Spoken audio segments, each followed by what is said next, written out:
Good morning. Happy Monday. So I want to just drop this in the chat. Many of you have all asked for a place where we can all collaborate. So we do have a Facebook group now that Susan was so kind to kick off. So let me put the link in here if you have not joined. But it's a place where you guys can share resources, questions. Many of you ask, where is an agent over here? That will be the place that we will start streamlining our referrals, connecting with other people. And it's just a place where you all can get additional context and community with each other, right? So does anyone have any questions? All right, well, we're going to dive into my favorite topic, the luxury client experience. So if I think about luxury, it's something everyone wants. And luxury, the new luxury is feeling, right? That's what a friend had shared with me. And I'm like, what a powerful quote, right? Because regardless of price point, every person deserves in real estate, when selling their home, a luxury client experience. You know, I used to laugh as a broker when people used to say to me, well, it's only $100,000. And my answer is, in what world do you live in where $100,000 is not a lot of money? It's a lot of money, right? So I think we need to just be cognizant of the fact. And then the other is this two-way mirror.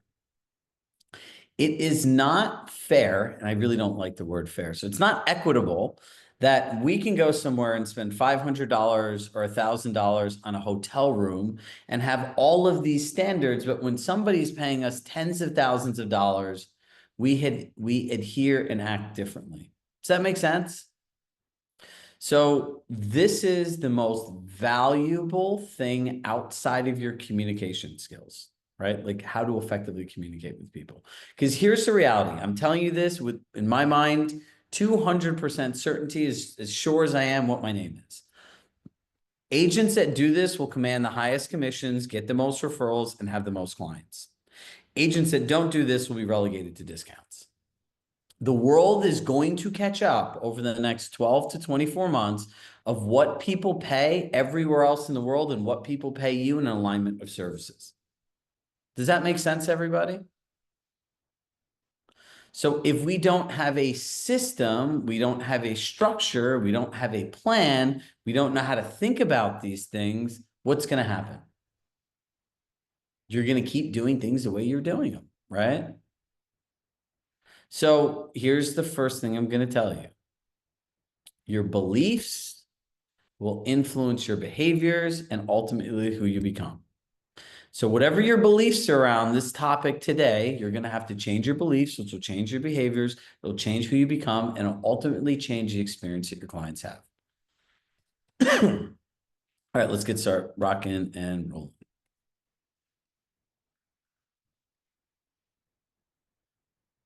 So the luxury client experience where no detail is left to chance.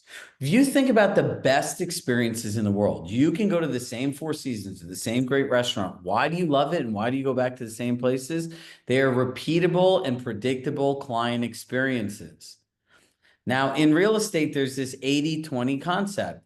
80% of the stuff that happens in a transaction never changes. The process and the deal is the deal, right? 20% is unique based on the person, their circumstances, and a variety of other factors you can't control. That's why when you tell somebody, I'm going to give you, I'm going to make sure your deal has the least amount of hassles, it's the biggest lie you could tell in the world because all real estate deals have hassles because they involve people, emotions, and money, right? Those are like three things that will ultimately cause things to go all over the place because they're unpredictable, unquantifiable, and you have no idea what's going to happen until it happens. So this is the mantra we want to live by. First, we'll go through the roadmap. We're going to talk about what curated luxury is, the luxury client experience framework, how it starts is how it goes, personalized service, marketing calendars, pitch book, the equity protection plan, calendars, feedback, communication clarity and having a plan, weekly meetings, moving made simple, and applied learnings. We got a lot of stuff to go through today. So please save your questions for the end. Curated luxury. So this is a phrase for Brad and Christine, and many of you who've been Miriam, who've been here for a long time, that I came up with during the NAR settlement, right? Curated luxury is organically anticipating your client's needs and having them happen before they have to ask. Why do we all love our parents so much? Because they know what we're thinking, they know how we feel, and just here it is. Like, oh my God, thank you so much. It is the definition of a great assistant, right? The best assistants in the world are anticipators of people's needs, and they do them before they have to ask, right? It's a difference between just booking a hotel or booking a hotel if you know the person you're working with likes a gym, has certain types of food, right? Like, so the difference between a luxury experience and just a regular experience. All right, here's your hotel, but does it have a gym? Does it have food? What are the restaurants? Where do I go? Where do I want to eat? Now you go to a luxury experience. Okay, here is the hotel. I made sure that you weren't near the elevator because you don't like being near the elevator. The hotel has a gym, it has a restaurant, or these places around. You can do this, this, this, and this, and it's all mapped out. That's organically anticipating my needs before I have to ask, right? So if you think about this, do you remember, does anyone remember that challenges tracker that I gave in the business planning session that probably many of you may or may not be doing? Everyone needs to go back to that. It is the fundamental thing that we need to use, right? Measure what matters. We need to make data-driven decisions, facts, not feelings, right? So if you want to know where you can create curated luxury, guess what? You need to be able to look at your challenges tracker and see what your clients are asking you. So we'll attach it to this session. Make sense? All right, cool. So look, if you want to look at this framework, right? It's curated luxury, right? Organically anticipating needs. Look, luxury is organized, right? Everything is centralized. Everything is in one place. They're what we call at Compass SPO like single point of accountabilities for all the information. And it has a real attention to detail, right? You ever notice, I'll share this experience with you. When my girlfriend and I, we went to, the heck is it? Maldives, right? And we stayed at the Ritz-Carlton. So they noticed every morning when I went to breakfast that I got a bowl of dried mangoes, right? And then each morning, it was like the most peaceful time of our lives. We'd wake up, we would go ride our little bicycles to breakfast, we'd go do yoga for 2 hours, we'd go swim. But do you know, after the first 2 days, because we were there for a week, every day when I got back from yoga, they had a bowl of dried mangoes on my table in my room. Attention to detail, right? And then ultimately it's follow through. It's keeping the promises you make on your pitch, right? So if you're organically anticipating people's needs, if you're organizing everything in one place, you're obsessive with the attention to detail and paying attention and following through on those things, that is the antithesis of a luxury client experience in real estate. Now, transparently, what is the hard part? There's a lot of different moving parts, right? Like there's a ton. So we'll talk about this again in the end, but you have to start with one area at a time, right? Don't go all crazy. So how it starts is how it goes. And I remember learning this, and it's one of the most important things. If you meet somebody for the first time and they just look completely disheveled, unorganized, they look like they rolled out of bed, their clothes are like meh, and the next time you see them, they're dressed to the nines, completely well put together, who do you remember the person as? The first person or the second person? Number one, right? Always. There's no such things as two first impressions. Well, in this case, how it starts is how it goes is the Med C, right? Based on the Med C, you're going to personalize everything to them. Now, here's the thing that I've been saying a lot about. Has anyone ever offered their clients a ton of value and then they got asked for a discount or commission? Raise your hand. All the time, right? Now, let me explain this to you. It's human nature. If I want 5 things, 6 things, since I have 6 fingers up from a real estate agent, and now you offer me 10, right? What is the outcome? I don't need 10 things. I only need 6. Hey, Cherish, since I only need 6 things, can you drop your commission? They may or may not tell you that, but that's how they think about it. I don't need 10, right? Somebody sends me a proposal like this. I only want 4 of the things. I'm like, all right, can you discount your price? So that's the things you need to think about, right? You don't need to offer more because then they're going to ask for less from you, right? Personalize it. If I care about price and communication, and that's what you talk about, you win because you're speaking to me. You're not having the conversation that you want to have. You ever notice when you go to high-end places, they ask you what you want and then they give it to you. It's not complicated. As I would say, everything in life is simple, but people make everything complicated, right? And the best part about this is the lower the price, the more valuable this is, right? Like if you do this for a $500,000 home, people think that the service is only available to people who have endless millions of dollars.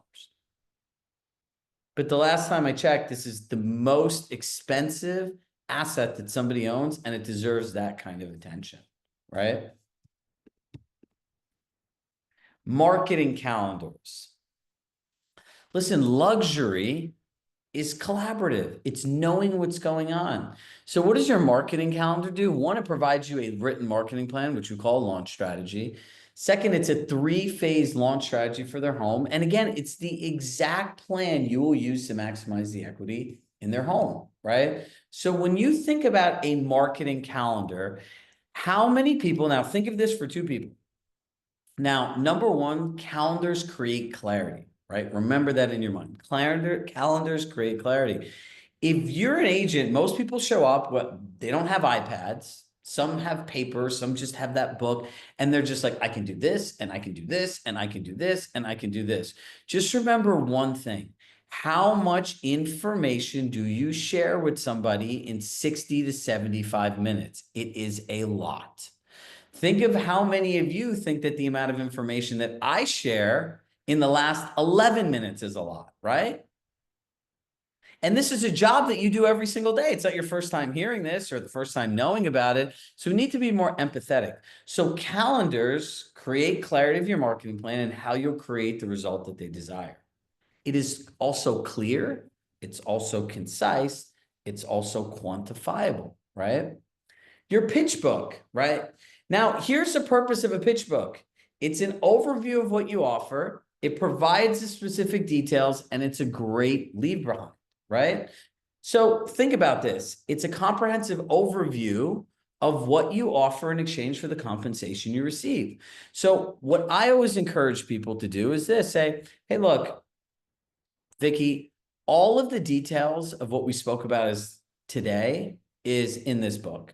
And the purpose of this book is when you want more detailed information, because I can imagine this is a lot to take in all at once, you can go back and all the specifics are there. And if you have any additional questions, this is my personal cell. Use the words, by the way, this is my personal cell. People still think people have work phones, right? This is my personal cell. Feel free to give me a call. I'm happy to set up a time where I can go through all the details that are most important to you. People love that, right? If not, the pitch book has no purpose, none, just like a book, right? And when you show up places, I would literally take that nice black book, because admit it, it looks really cool and sleek and other brokers don't have it. And I would turn it around and face it. So the word compass face the client. And I wouldn't say anything about it because they're going to ask you, what is that? Right? Build value. Not like, you know what? I had this book and it's all these details. No. Confidence, swag, right? Rule number one of sales, establish authority and control. Now, what goes into a pitch book? I just wanted to throw this in here because everyone's always confused about Compass, about you. Stop using the word testimonials, call them client experiences, right? Find the 3 to 5 most common objections you have and find experiences that solve that problem people have. And subconsciously in their mind, they're not going to have the objections anymore. It's a great way to do it. Your marketing plan, there's written marketing plans. There's a sample marketing calendar. You can put a CMA. You can put samples of your marketing. You can put it in the equity protection plan, and you can put in the seller time, right? We're working into building out stuff about Compass One. It just came out, right? So we'll add that stuff in time. And what I'm actually working on is the first buying and selling pitch for Compass One, because if you think about our system, you think about Compass One, it actually ties it all together, right? So it's an overview of what you do in exchange for the compensation you receive. So the equity protection plan. This is really a way to set yourself up apart from other people because no one really does this. No one really thinks about it. It's really simple. If you go to a house and the boiler looks like it's going to die, and then you have a home inspection and now you're asking for a new boiler, the last time I checked, did you not go in the boiler room? Did you not see the boiler? Did it look like it was alive and thriving in its early years, or did it look like it was going to die? No, it looked like it was going to die, Chirag. Well, why are you asking me for a credit? This equity protection plan is process driven and it's a strategic approach on how to create a seamless experience and ultimately protect your client's equity, right? All of these things, when you show somebody that you're obsessed with every detail of their experience, this is the luxury client experience, right? And it all starts with awareness. Calendars. Organizational alignment, and I think the word, I want you to all write this word down, integration. You need to integrate the home selling process into their life and not make it something that's mutually exclusive and a second plan. Does that make sense? Clarity on every step of the process. And it's also a better experience, right? Now, if you think about this, if I put everything into a calendar, now it could show up and be part of everyone's life. So it integrates into their life. Do you know what's really not luxury? Like if I paid somebody $50,000 and they're calling me up, Shrug, like I have a photographer coming. They're going to come today at 3. Great. Can I just send you an email to confirm? Great. Like that sucks. Imagine we didn't have calendar. Here's a great example. Imagine we didn't have calendars here, something like ad event. Remember in the beginning when many of you guys wanted separate calendars for the separate tracks because you're not going to all 3 of them? We put them all on one calendar. You didn't like that. Imagine I told you that all the sessions were 11:30, the links are in the platform, and now you had to go make your own calendar invites. How would you like that? Think about that, right? You wouldn't like it. Now think about what you invested in yourself in this program versus what your clients are investing in you, right? We have a year together. They have a few months with you. All of this stuff has to be buttoned up 100%. So you want to beat out agents in your marketplace? I could always say, you don't always need to be the most skilled agent. You can always out organize and out personalize things for people, right? Feedback. Oh, this one drives me nuts. I always say that the Ring doorbell must be the bane of your existence, right? As soon as somebody leaves the house, Jennifer, do you have feedback? Shwanda, do you have feedback? Like, really? But feedback is data, and the whole point of data is to make future decisions off of it, right? We need to create a world where all of that feedback lives in one document so they can access it 24 hours a day, 7 days a week. And then it could create more productive conversations because they're looking at all of this stuff. Remember, when you hear something on the phone, you think about it one way. If you see it in an email, you think about it in another. What we want our clients to look at are patterns of feedback. So it helps them take a fragmented communication and make it purposefully into a strategic conversation, right? The whole point of feedback is to make changes. Like that's really it, right? So the other part is, and we'll talk about this in the communication plan, is explaining to clients how feedback works. Do you know that if I was looking at properties, the last thing on earth that I want to do with the time that I don't have in the day is talk to my real estate agent and give constructive feedback to other people selling their homes and their agents? I have zero interest in doing this. None. And there are many agents I know that will not ask their clients for feedback. It's like, why would I take my clients' time that are spending or investing this much money in me to ask them for something for someone else? Right? So there's different kinds of feedback. There's no feedback, which is feedback. There's actual feedback, and an offers feedback. And there's also the reality that we need to explain to our clients. How many people here actually go through what feedback is and how it actually works with their clients? Do you all explain to your clients and frame the conversation that most people will not give feedback? Anybody? Miriam, I know yes, because you've been here for a while. We've talked about this, right? but there's an articulated way to frame this conversation, right? I would say Mary, or I'd say Barry and Mary, right? I made a rhyme. Let me ask you a question. When we were looking at homes, or when you were looking at homes, at the end of the day or at the end of a showing, what was the most important thing for you to discuss with the agent? And they're going to say, oh, the property scene, what we like, what we dislike. And if you just had a few minutes with them left at the end of the day, what would you really want to cover? And they're going to go through that and be like, okay, so let me ask you, at what point was it a priority of yours to give strategic feedback to the sellers and their agents so they could more effectively sell their home? They're like, no, it wasn't. Exactly. So when people are buying your home, we want you to be mindful that most people are like you. Do you see how I said that? Most people are like you. The next day, we will call, email, and text for feedback. And we just want to preface this by saying most people won't give feedback. We have a lot of great relationships with colleagues, our Compass colleagues and other agents that will provide us some context, but no feedback is feedback. We can get some feedback, but an offer is also a form of feedback, right? So are we good with that? Perfect. The communication plan.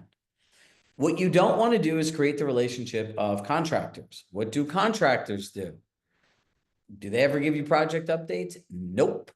Do they tell you what time they're coming and leaving? Most of the time, no. And my favorite question is, are you working on Saturdays? Right? You don't know if they're coming on Saturdays. What you don't want to do, luxury is clarity and knowing. Not luxury is not knowing and lack of clarity. Your client should never, ever have to worry or doubt when they're going to hear from you again.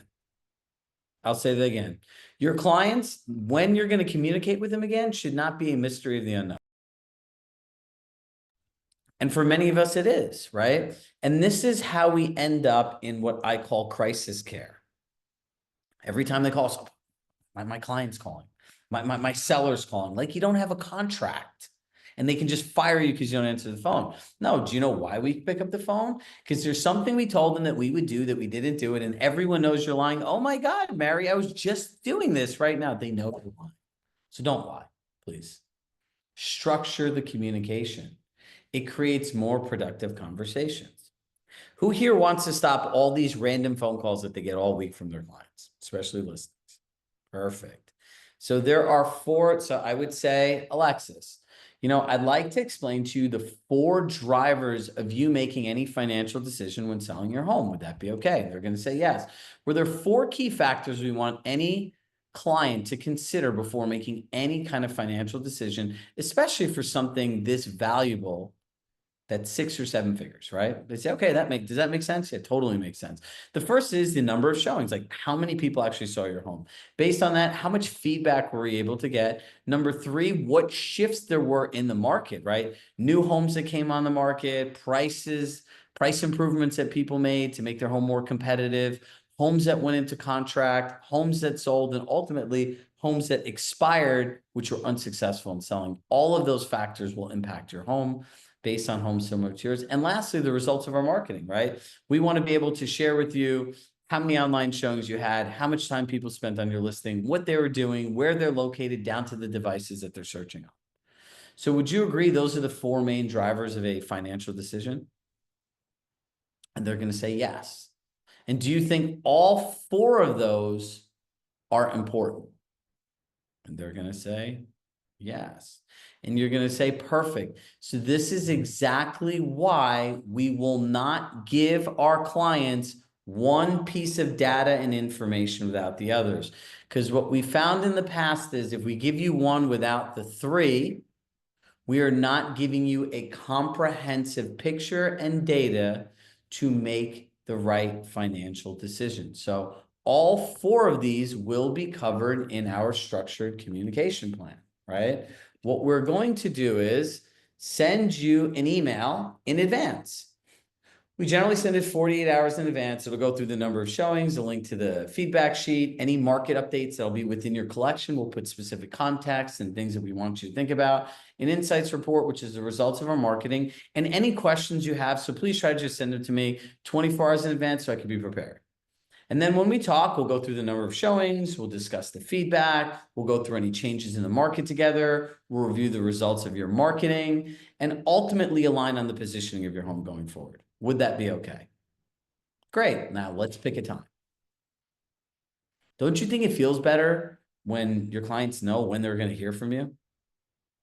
Is any of this information like Jack Bauer 24 like time sensitive? Besides an offer, no, right? Agents don't do this. You could beat people out just on this process alone all the time.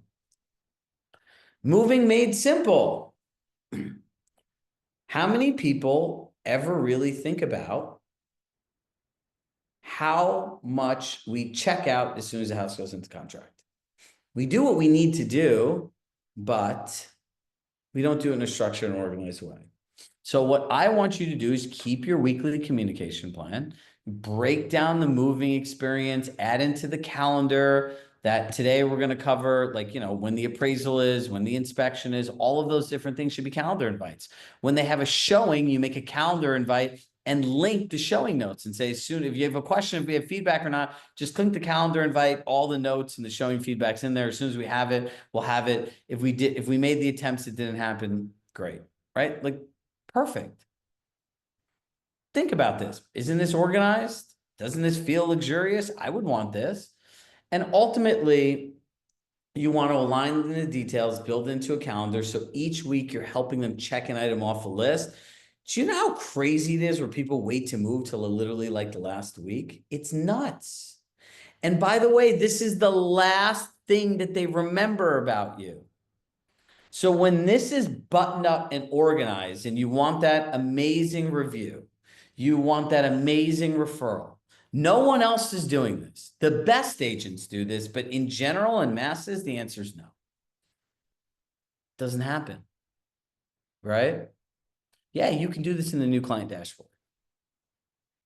Don't worry, we have some upcoming working sessions. But the cool thing is, once we figure out all the nuances of the dashboard, we can integrate our checklists into the dashboard and share them with you. Pretty cool, right? So your dashboard will be different than everybody else's. Applied learnings, right? I clearly left out a word today. You need to take inventory. What do you mean takes inventory is, what am I doing well? Where do I need to improve, right? You need to experience map out all this stuff, right? We've all seen Chirag's big yellow Post-it notes. So we want to start mapping out where everything happens and how it does. Build out one area at a time and practice with your colleagues. How many people are within 30 minutes driving distance of someone else they see here on Zoom? Mostly everybody. And if you don't know somebody, we can help you, right? So if you think about this, and this is why I want you all to put your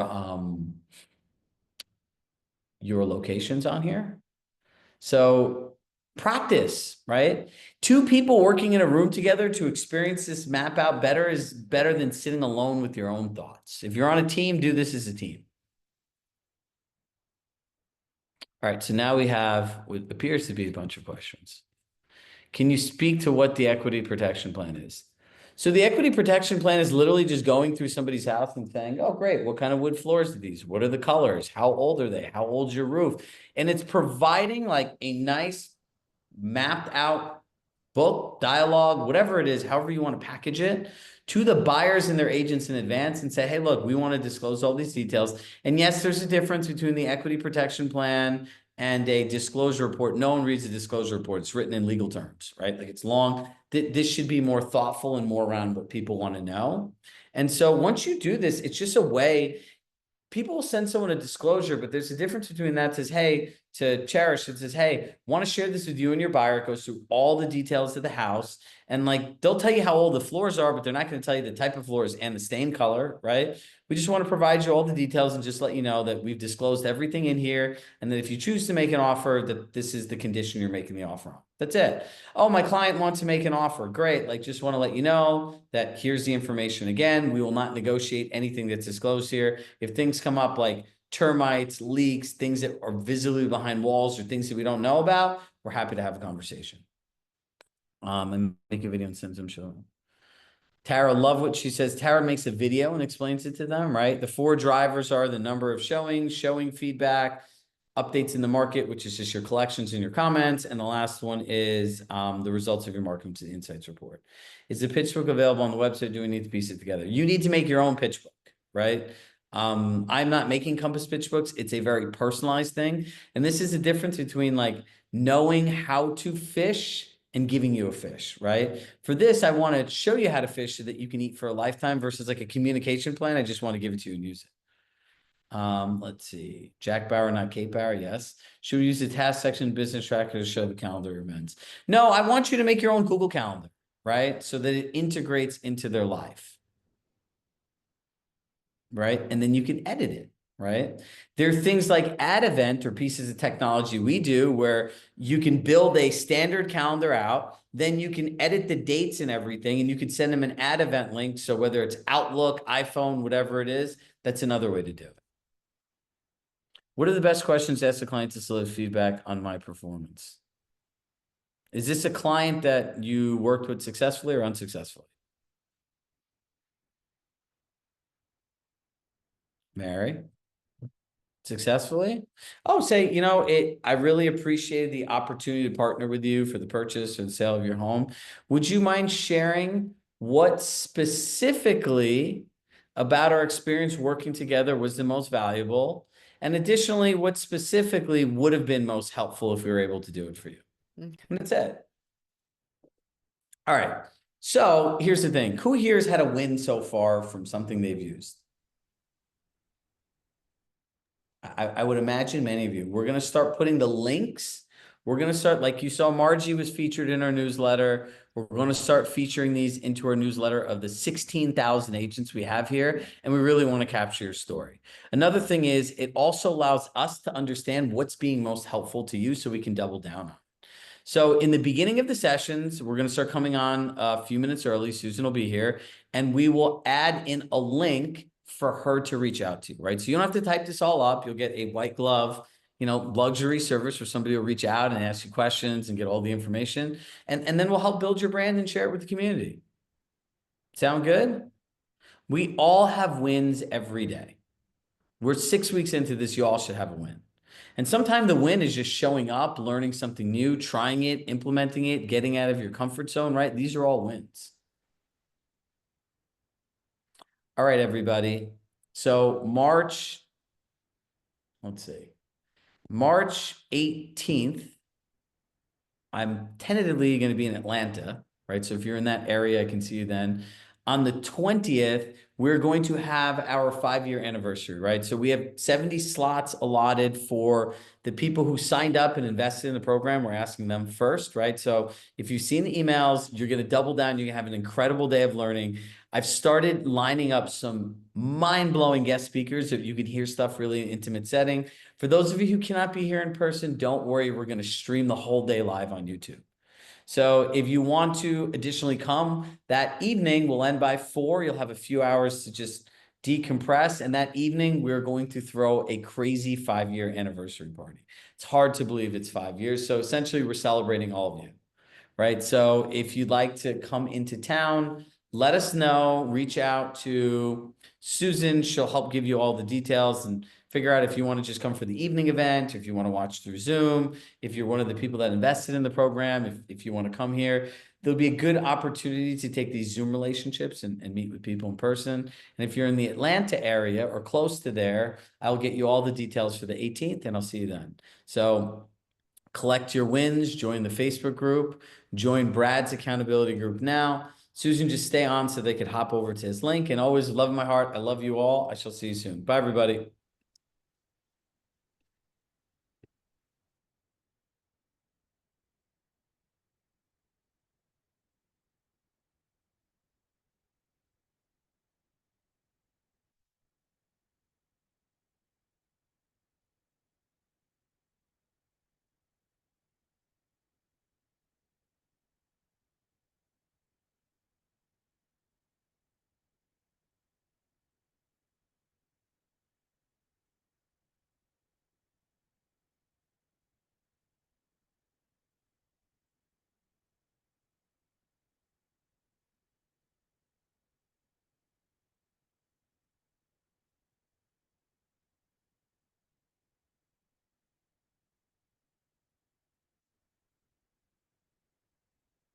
shift.